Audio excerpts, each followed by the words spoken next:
യുവതിയെ കാറിടിച്ച് തെറിപ്പിച്ചു. മരിയം ജംഗ്ഷന് സമീപമാണ് സംഭവം നടന്നത്.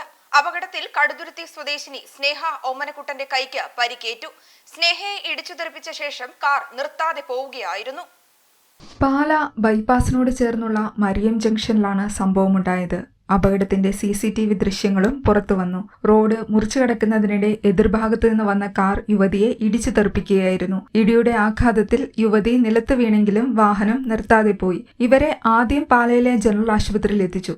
തുടർന്ന് ബന്ധുക്കൾ എത്തിയ ശേഷമാണ് പോലീസിൽ പരാതി നൽകിയത്. ഇതോടെ പോലീസ് കേസെടുത്തെങ്കിലും ഇടിച്ച കാർ ഇതുവരെ കണ്ടെത്താനായില്ല. അന്വേഷണം തുടരുകയാണെന്നും പോലീസ് അറിയിച്ചു. യോഗനാഥം ന്യൂസ്, കോട്ടയം.